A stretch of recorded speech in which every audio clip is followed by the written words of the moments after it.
ഇന്നത്തെ ബൈബിൾ വായനാ ഭാഗം സദൃശ്യവാക്യങ്ങൾ 30:4. സ്വർഗത്തിൽ കയറുകയും ഇറങ്ങി വരികയും ചെയ്തവനാര്? കാറ്റിനെ തൻ്റെ മുഷ്ടിയിൽ പിടിച്ചടക്കിയവനാര്? വെള്ളങ്ങളെ വസ്ത്രത്തിൽ കെട്ടിയവനാര്? ഭൂമിയുടെ അറുതികളൊക്കെ നിയമിച്ചവനാര്? അവൻ്റെ പേരെന്ത്? അവൻ്റെ മകൻ്റെ പേരെന്ത്? നിനക്കറിയാമോ? ദൈവതിരുനാമം മഹത്വപ്പെടുമാറാകട്ടെ. ദൈവത്തോട് താരതമ്യപ്പെടുത്തി തൻ്റെ അജ്ഞത വളരെ താഴ്മയോടെ പ്രഖ്യാപിക്കുകയാണ് ഈ സദൃശ്യവാക്യങ്ങൾ ചമച്ച അഗൂർ.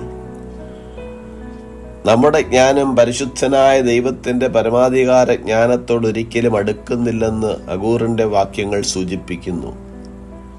സ്വർഗത്തിൽ കയറുകയും ഇറങ്ങി വരികയും ചെയ്തവനാര് എന്നുള്ള ചോദ്യത്തിന് യോഹന്നാൻ സുവിശേഷം 3:13 ഉത്തരം നൽകുന്നു. സ്വർഗത്തിൽ നിന്ന് ഇറങ്ങി സ്വർഗത്തിലേക്ക് മടങ്ങിയ യേശുവാണ് ദൈവത്തിന്റെ പുത്രൻ.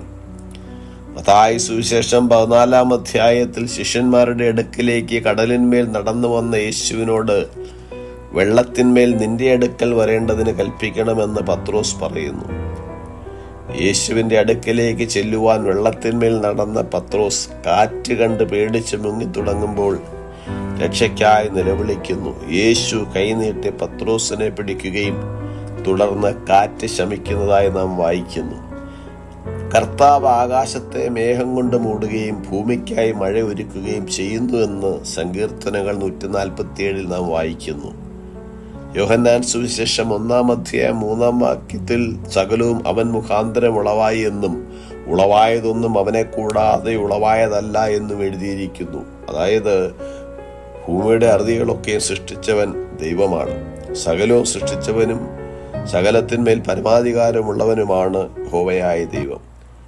ലൂക്കോസ് സുവിശേഷം 1 ഗബ്രിയേൽ ദൂതൻ മറിയയോട്, നീ ഗർഭം ധരിച്ചൊരു മകനെ പ്രസവിക്കും, അവൻ യേശു എന്ന് പേര് വിളിക്കണം, അവൻ വലിയവനാകും, അത്യുന്നതന്റെ പുത്രൻ എന്ന് വിളിക്കപ്പെടുമെന്ന് എഴുതിയിരിക്കുന്നു. ഇസ്രായേലിലെ മെശിഹായും ലോകരക്ഷകനുമായ യേശു ക്രിസ്തുവാണ് ദൈവപുത്രൻ. പ്രപഞ്ച സൃഷ്ടാവായ ദൈവത്തിന്റെ ശക്തിയുമായി താരതമ്യപ്പെടുത്തുമ്പോൾ മനുഷ്യന്റെ അറിവില്ലായ്മയെ പുറത്തു കൊണ്ടുവരുവാൻ ഉദ്ദേശിച്ചുള്ളതാണ് ഈ വചനഭാഗം. ഈ സദൃശവാക്യങ്ങൾ എഴുതിയ അഗൂർ ഉറപ്പിച്ചു പറയുവാൻ ആഗ്രഹിക്കുന്നത് ദൈവത്തിന്റെ ശക്തിയും മഹത്വവും ആർക്കും മനസ്സിലാക്കുവാൻ കഴിയുകയില്ല. ജ്ഞാനം മനസ്സിലാക്കുവാനും ദൈവത്തെ അറിയുവാനും ഉള്ള തൻ്റെ കഴിവില്ലായ്മയെയും അഗൂർ എടുത്തു പറയുന്നു. ഈ വചനങ്ങളാൽ ദൈവം നമ്മേവരെയും അനുഗ്രഹിക്കുമാറാകട്ടെ. God bless us.